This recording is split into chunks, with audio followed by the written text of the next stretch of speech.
Hello and welcome to Granada Reports, live with the latest news across the northwest. Hello, coming up on a packed programme this evening. A dramatic day at Old Trafford as Manchester United sack their manager. Erik ten Hag has paid the price for one of the club's worst ever starts to a season. We will look back at his 2.5-year reign here and look ahead to who might replace him. Also on the programme this evening. Posing the highest category of risk to the public, jail for the man who used artificial intelligence to create images of child abuse to order. You won't ever threaten me again, will you? What next for MP Mike Amesbury? He's suspended from the Labour Party after punching a man in the street.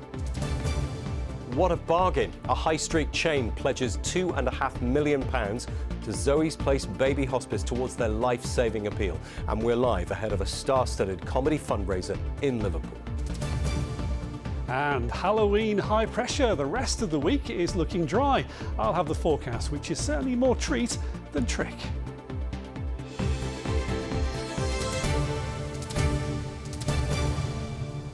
And yes, we'll get to that amazing announcement about Zoe's Place a little bit later. But first tonight, massive news from the world of football and the sacking of Manchester United manager Erik ten Hag.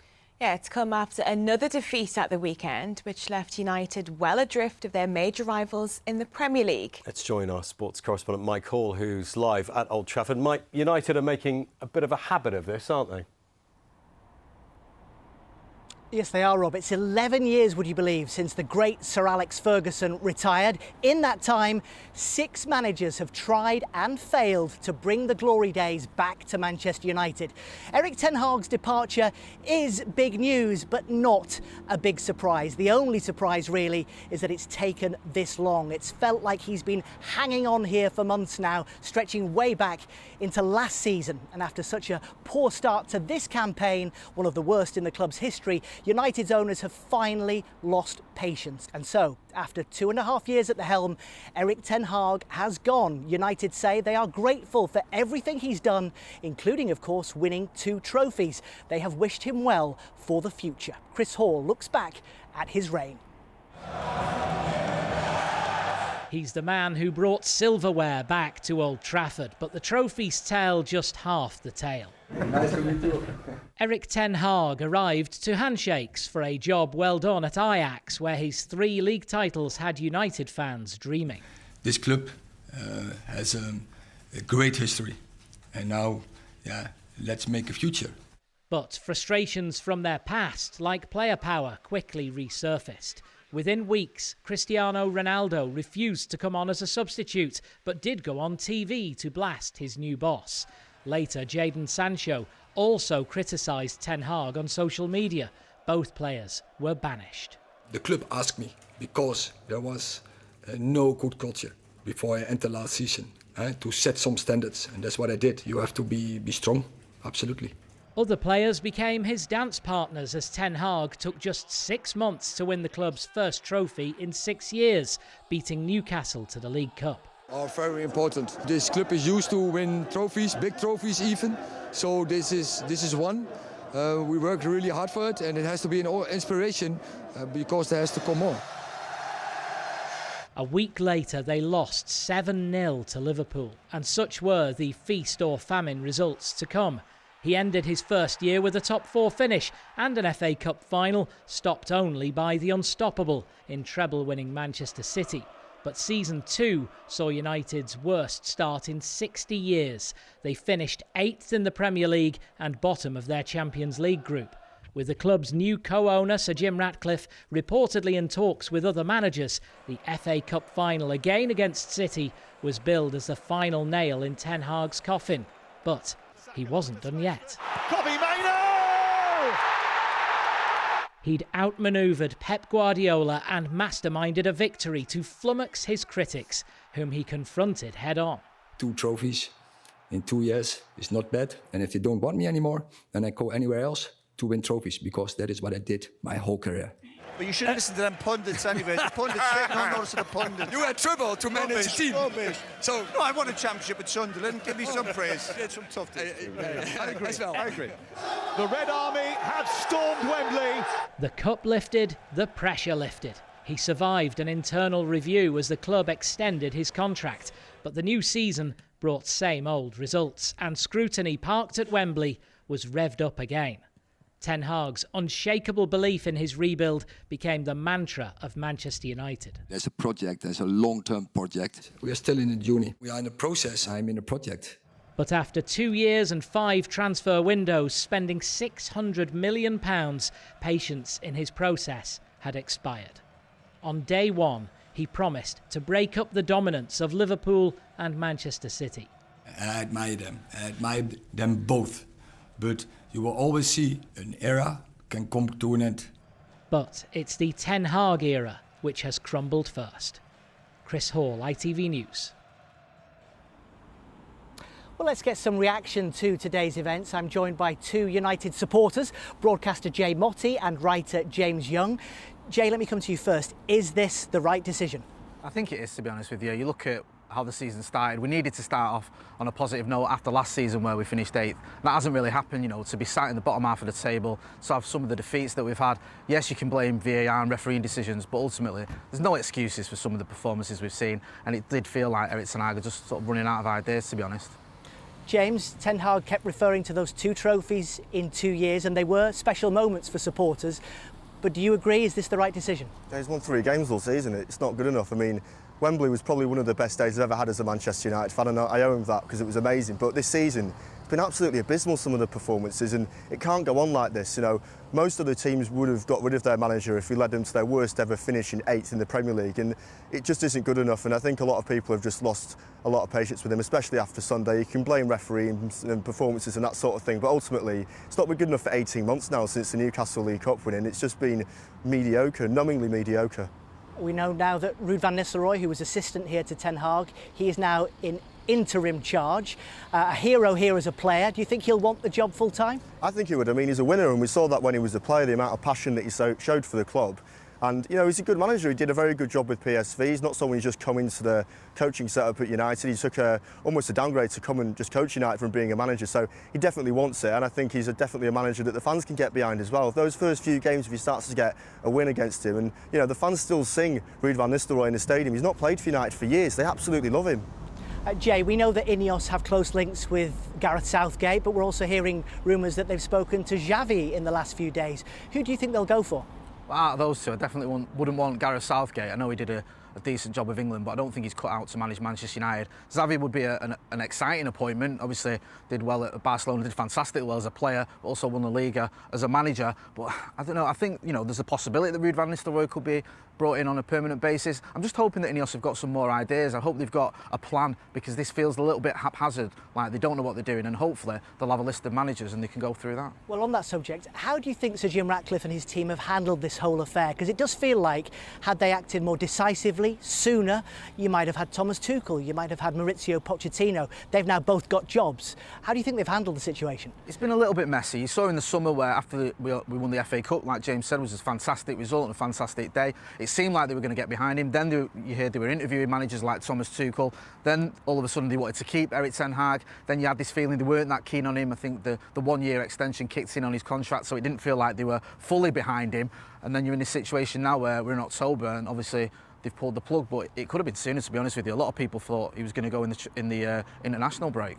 James, Ten Hag has paid the price today, but surely the players have to stand up and take the responsibility for the performances that you supporters have been seeing. Yeah, I mean, like I've been saying, the teams that United have been playing, especially West Ham, they're good enough to beat. And we've seen too many times this season where we blame officials or you blame other external factors, players getting sent off, that sort of thing. Ultimately, the starting 11 United are putting out should be winning those games of football, and Ten Hag should take some responsibility because he did sign some of those players, Xerxes, Anthony. They've not paid off, but this new manager's going to come in, is going to take loads of players that Ten Hag signed, and it's going to be the same issue, a squad that's got 3 or 4 different managers' players in it. There's no cohesive there. And very quickly, why is it proving so difficult to find the right manager for this football club? The structure is fundamentally broken and has been for the last 15, 16 years. Jay, would you agree with that? Yeah, we know that obviously there was all these issues under Glazers. Ineos have come in now and they've got to make some positive changes because so far it's just been a bit of a mess. OK, gents, there we must leave it. Thank you very much indeed for joining us tonight. Well, as we've mentioned, Ruud van Nistelrooy is now in charge here. His first game is in just 48 hours' time when Manchester United face Leicester City here in the League Cup. We expect to hear from Van Nistelrooy at a press conference tomorrow. For now, though, it is back to Zoe and Rob in the studio. Mike at Old Trafford, thank you.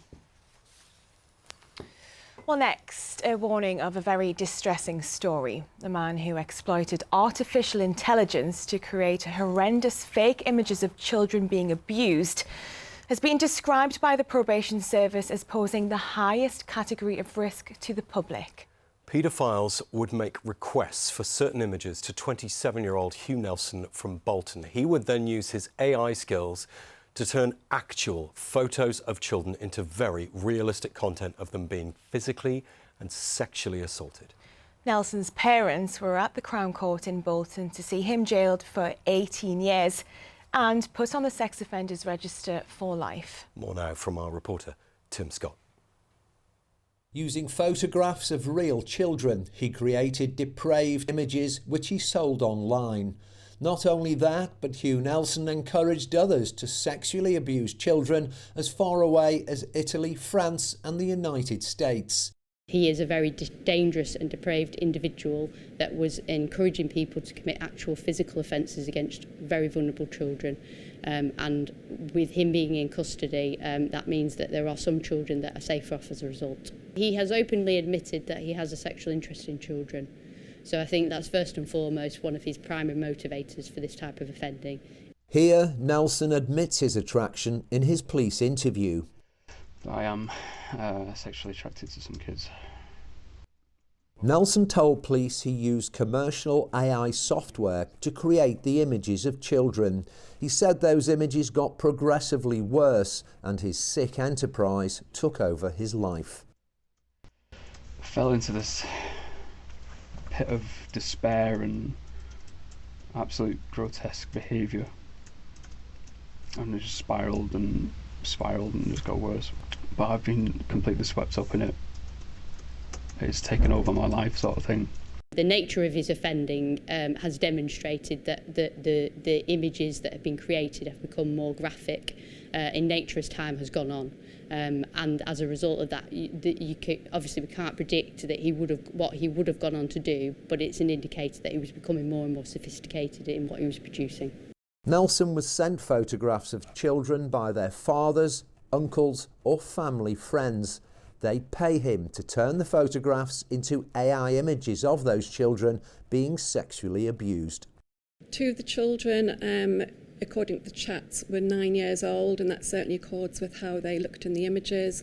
The third child, there wasn't an age mentioned, but they were a similar age to the two that we could say were 9.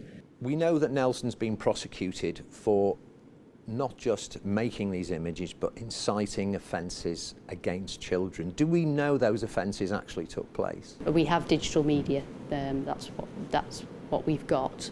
And obviously the subsequent law enforcement authorities in those countries have been passed all of the evidence and material that they need in order to conduct their own investigation into those offences.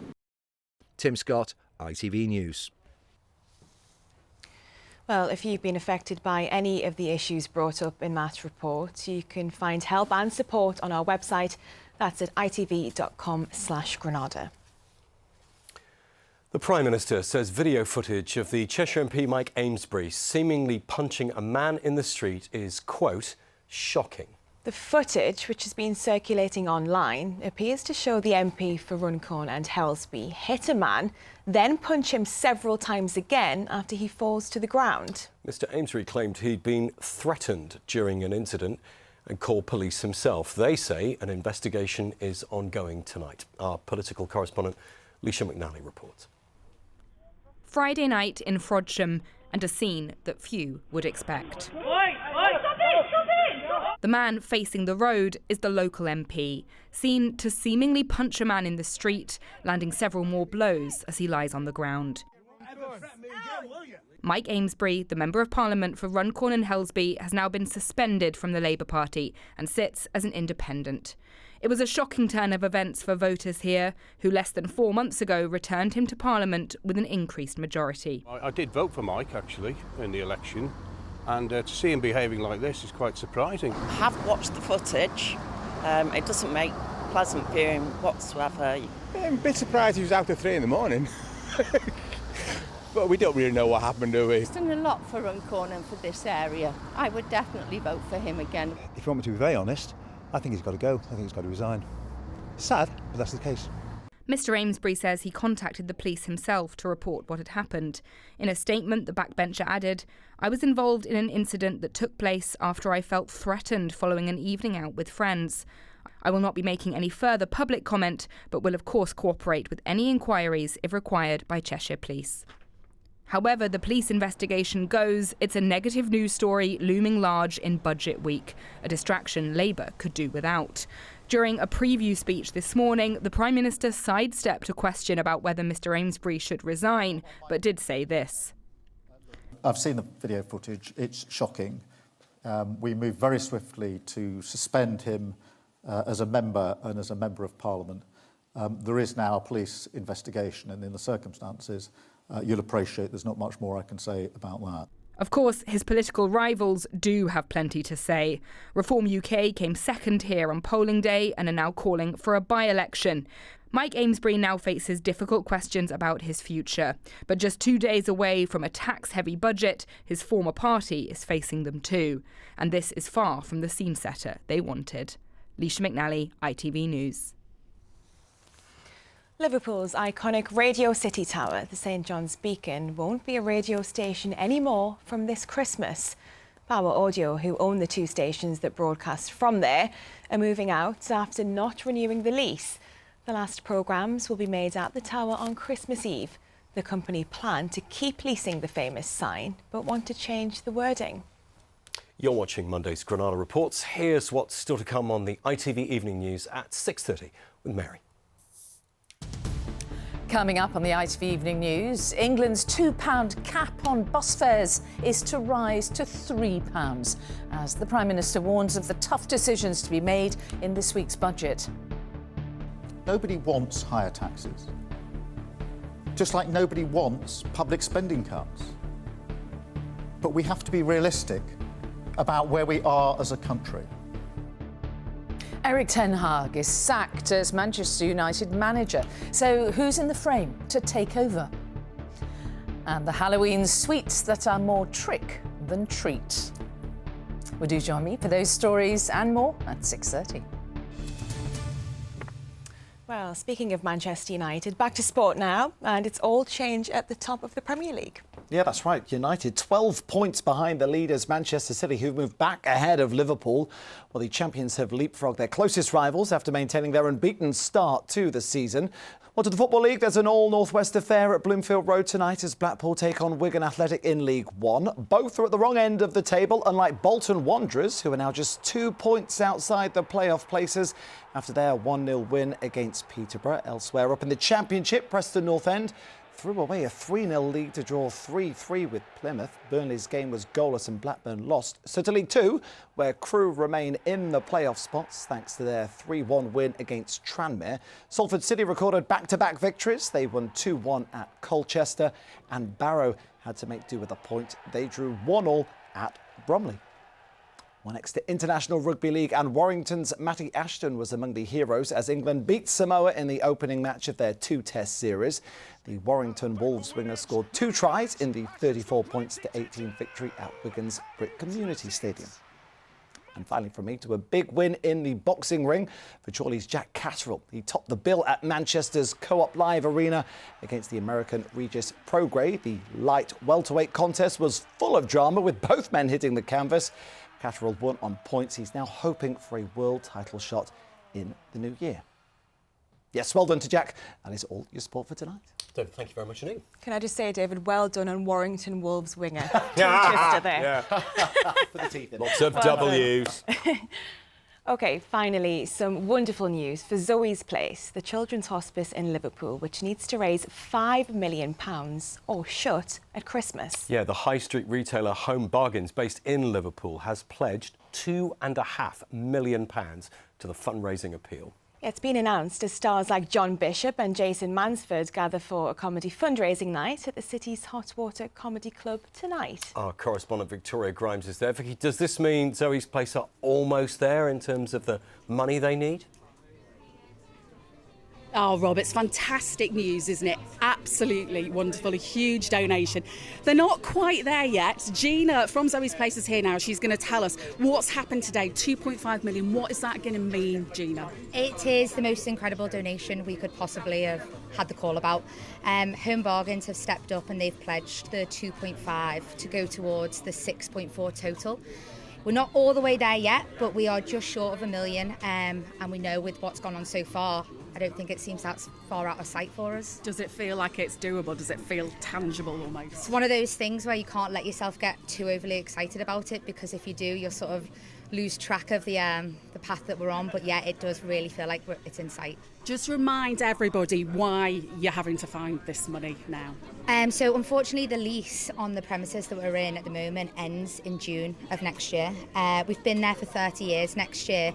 And it's one of those unfortunate things where with timings and rising costs, it wasn't really in the stars for us to move in when we did have planned. That has led us to have an increased 6.4 target, which 5 million of it was added on about a couple of weeks ago. So the past 3 weeks, pretty much to today, we've nearly got there, and hopefully have our new place. And the community have got behind this. Look at this comedy night tonight. All these people in here. Look at this. It's filling up as we speak. People are still coming in. What does it mean to you guys that you've had this support, and with events like this as well as big donations like the one today? I'll be honest, it's been the most incredible thing to witness as a fundraiser. In my whole professional career, I've never seen anything like the city of Liverpool rallying behind us. The momentum has not stopped. From people running to people riding on motorcycles, 600 of them last weekend, to things like this. It's not only the people who are performing, it's the people who are buying tickets and attending. We're just overwhelmed. Well, overwhelmed indeed, and hopefully this is going to get you. There's 1 million that you still need to find. Thank you so much, Gina. And let's chat to the man who's put all of this together, fresh back from Australia on his tour. There's one and only Adam Rowe. Hello. What's going on tonight then? A comedy night, hopefully. I mean, it's only a comedy night if everyone laughs and everyone's funny, so it might just be one long talk. And I think this is going to be the best lineup of comedy in the country, certainly tonight, and maybe in the whole year. Really, like the lineup's ridiculous, and it's sold out in seconds, but it's been streamed worldwide for free. If you go to the Hot Water Comedy website or their YouTube channel, it'll be really simple for you to sign up and watch it at home for free. And if you're watching it for free, that means you've got to donate, doesn't it? So you've got to donate, so people can sit at home on the couch in their PJs tonight with a takeaway or whatever, and they can watch it from home. But you want them to send you some money, don't you? Send Zoe's Place some money, because we're not quite there yet. Send you a bit as well. Send me a bit as well, if you absolutely, like. Yeah. We've got John Bishop, Jason Manford, Ian Sterling, Russell Kane, Dan Nightingale, Jamie Hutchinson, and I'll be hosting it. So yeah. And you're going to be hosting it, so you've got some good gags tonight then for this lot. I hope so. I'll mainly do a bit of crowd work, really. What's crowd work? Talking to the audience, seeing what they do for a living, and laughing about it. You know what I mean? Does that mean picking on poor unsuspecting people in the front row? I mean, if they're on the front row of a comedy club and they're unsuspecting, that's not my problem, is it? You think they'd have a bit of an idea, wouldn't you? All this work. And why was it so important to you to do this for Zoe's? Well, obviously, we were already fundraising because we knew they needed a new place anyway, and I've sort of fundraisers for Zoe's for a while now, because it's right next door to the school I went to Cardinal Leaning. And then over the past couple of years, I've become friends with some of the girls who work there, particularly Gina, who you've just spoke to, become one of my best mates. She's great, and they all work so hard.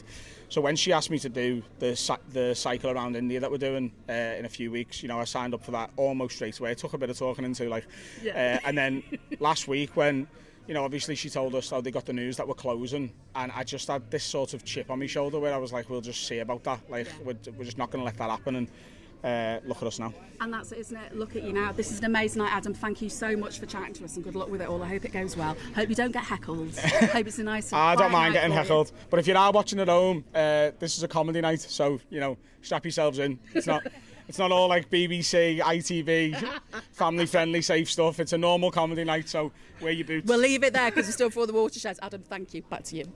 Oh, Brill. Thanks, Vic. It looks like such a good night. And just remember, send the money to Zoe's place, not to Adam. Here's the weather with Nick.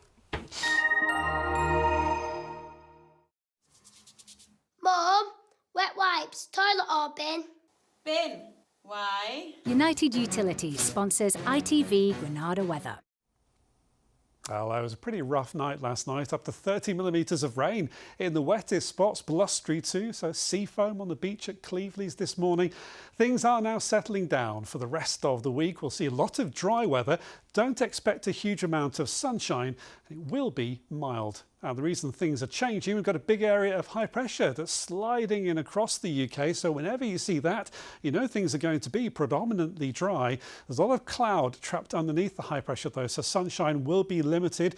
The orange colours here on the air mass chart just indicating that temperatures will be quite a few degrees above the average. That doesn't necessarily translate into sunshine. We've seen 17 today in the warm spots where we got some sunshine, but temperatures generally up to around 16 at best as the week goes on, compared with an average which is closer to 11 degrees Celsius. So that is the difference. So let's take a look at the forecast then on through the rest of this evening and tonight. We still have plenty of cloud, and although much of the week is dry, we still have some patchy outbreaks of light rain and drizzle, lowering clouds shrouding the hills as well. So it will be a very murky start to our day tomorrow, but a very mild one. Temperatures above the normal daytime average. Now, after that cloudy, murky and damp start, I'm hopeful that cloud will break a little bit more widely tomorrow than it has done today. So a brighter afternoon, a few bright or sunny spells coming through, and temperatures towards the mid-teens. And then just sliding forward in towards Wednesday, that high pressure moving in right across us. So again, there'll be a fair amount of cloud around, could be misty and murky in the morning, but some sunny spells developing during the day and staying mild. Enjoy your week. Cleaned up well. United Utilities sponsors ITV Granada weather. Thanks, Nick. And that is Granada Reports for this Monday night. On tomorrow's programme, the film about the life of another famous manager, Brian Epstein of the Beatles. Yeah, indeed. For now, though, thanks for watching from all the team. Good night.